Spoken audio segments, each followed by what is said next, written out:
কখনো যদি আমি সত্যিকার অর্থে দেশ ছেড়ে দেই, অনেক কষ্ট নিয়েই ছাড়বো। বড় অভিনেতাটাও বিদেশে যে হুট করে আসলে অভিনেতার প্রফেশনটা পাওয়া যায় না। আমার যদি ইচ্ছে হয় আমি ক বলবো, আমার যদি ইচ্ছে হয় আমি খ বলবো। আপনার ফেসবুক বলে আপনি শেয়ার করেছেন যে দেশ ছাড়ার একটা ব্যাপার, আসলে আপনি দেশ ছাড়া নিয়ে কোনো চিন্তা চেতনা করেন কি না? বিষয় যেটা হচ্ছে, এটা তো আসলে একটা আক্ষেপের জায়গা। আমার যদি দেশ ছাড়ার কোনো পূর্ব পরিকল্পনা থাকতো, তাহলে হয়তো বা নর্মালি কি হয়, ইন্টারমিডিয়েট কমপ্লিট করেই আমি কোনো একটা ইউনিভার্সিটির জন্য হয়তো বা অ্যাপ্লাই করে চলে যেতাম। আমার তো আসলে ওরকম কোনো পরিকল্পনা বা কোনো কিছু ছিল না। কিন্তু যেটা হয় যে আসলে আপনি যেই গণ্ডিটাতেই থাকেন, নিজের মতো থাকাটা খুবই জরুরি। আমি কোন দেশ বা স্পেসিফিক কোনো কিছু না, আমি আসলে এমন একটা জায়গায় গিয়ে থাকতে চাই যেখানে আমার যদি ইচ্ছে হয় আমি ক বলবো, আমার যদি ইচ্ছে হয় আমি খ বলবো, আমার যদি ইচ্ছে হয় আমি গ বলবো। আমার ক খ গয়ে যদি কোনো ভুল থাকে, ওইখানকার মানুষজন বা ওখানকার যারা হচ্ছে গিয়ে দায়িত্বে আছে এই মানুষজনগুলো সেই ভুলটাকে শুধরে দিবে এমনভাবে যেন আরও 10 জনের ভুল শুধরায়। যদি তাদের মনে হয় যে আমার ক লেখাটা ভুল, আমার খ লেখাটা ভুল, তাহলে কেন ভুল সেটা তুলে ধরবে আমাদের চোখের সামনে যে এই কারণে ভুল। হ্যাঁ, কিন্তু আমি ক লিখবো বা খ লিখবো বা গ লিখবো, এই জন্য হচ্ছে বিভিন্ন সময় হচ্ছে এটাকে একদম মানে সাথে সাথে দেশদ্রোহী বানিয়ে ফেলা, বা সাথে সাথে হচ্ছে কি আপনাকে শত্রু বানিয়ে ফেলা, বা সাথে সাথে হচ্ছে কি এটার জন্য একদম ফাঁসির রায় কার্যকর করে ফেলা। এই জিনিসগুলো আসলে এটা কোনো সিস্টেমের ভিতরে পড়ে না। এই বিষয়টা কুৎসিত। আমি বেসিক্যালি এই কুৎসিত প্র্যাকটিসটা আমার জীবনে চাই না। শুধু আমার জীবনে কেন, আমার মনে হয় এটা আসলে কারো জীবনেই এটা প্রাপ্য না। এটা আপনি যেই দেশেরই নাগরিক হন, এটা আপনি যেই ইনস্টিটিউটেরই পার্সন হন, আপনি যেই প্রফেশনেরই মানুষ হন, you don't deserve it. LME certified বিশ্ব সেরা কপারে তৈরি ওয়ালটন কেবলস, যা আপনার স্থাপনাকে রাখবে সব সময় নিরাপদ।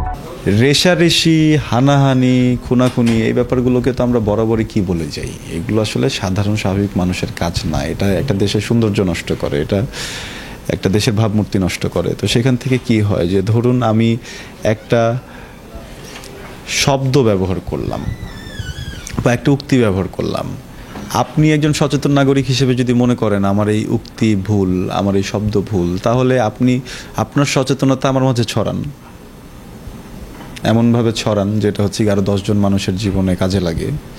হ্যাঁ, কিন্তু আপনি যদি হচ্ছে গিয়ে এই কথা বলাতে আমার দিকে ইট নিক্ষেপ করেন, হ্যাঁ, তাহলে আসলে এইটা সামগ্রিকভাবে একটা দেশের পতন।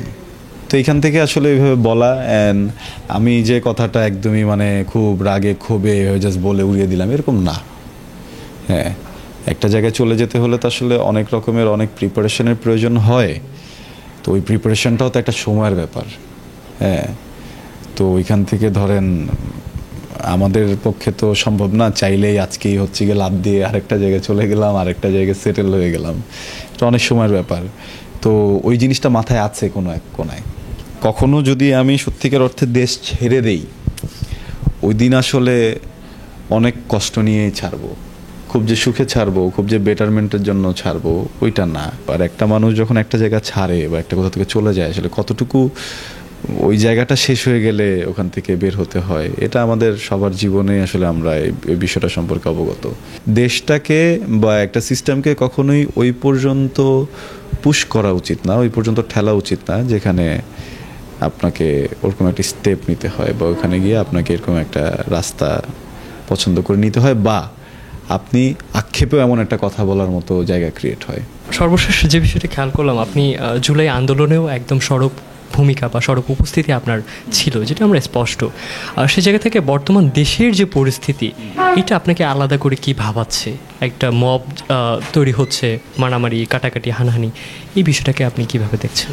আমি আসলে এগুলো নিয়ে আর কোনো কিছু দেখতে চাই না, এগুলো নিয়ে আর কোনো কিছু বলতেও চাই না। আমি যতদিন পর্যন্ত বেঁচে আছি, আমি যতদিন পর্যন্ত দেশে আছি, এবং সত্যিকার অর্থে ইচ্ছা তো করে না এখান থেকে যাওয়ার, কারণ আমার মা আছে, আমার বোন আছে, সারাটা জীবন এখানে থাকছি, আমার মানুষজন এখানে, আসলে যাবোটা কোথায়? সবচেয়ে বড় কথা যে সারাটা জীবন স্ট্রাগল করে গেছি অ্যাক্টিং করার জন্য, অভিনয়টা তো এখানে করি। এটা আমরা সবাই জানি যে আমরা বাংলাদেশের সবথেকে বড় অভিনেতাটাও বিদেশে যে হুট করে আসলে অভিনেতার প্রফেশনটা পাওয়া যায় না, ওখানে গিয়ে আমাদের অন্য অন্য প্রফেশন খুঁজে নিতে হয়। সো এটা আসলে একজন শিল্পীরও কিন্তু মৃত্যু, when you are leaving this place, leaving this country. হ্যাঁ, তো ওইখান থেকে হ্যাঁ স্ট্রাগলিং টু বি হেয়ার। তো এই স্ট্রাগলের ভিতরে আমি যতদিন দেশে আছি বা আমি যদি সারা জীবনও থেকে যাই, হ্যাঁ এইসব বিষয় না আমি আর কখনো কোনো কথা বলতে চাই না, কিন্তু হ্যাঁ সাধারণ মানুষের আবারও যদি কোনো জটিলতা ক্রিয়েট হয় আমি ওইখানে আবারও দৌড় দিয়ে নামবো। হ্যাঁ, অ্যান্ড এই স্টেপটা আসলেই সাধারণ মানুষের জন্য। তো যেহেতু সাধারণ মানুষের জন্য, সাধারণ মানুষের যে কোনো জটিলতা হলে আবারও নামবো। এতে যাই হোক, হ্যাঁ এতে কি হয়ে গেল, কি বলে ফেললো, আমাকে পুরস্কার হিসেবে কি কি দিল, এটা কিচ্ছু যায় আসে না। এটা আমি যতক্ষণ পর্যন্ত বেঁচে আছি আমি আমার কাজ করে যাব।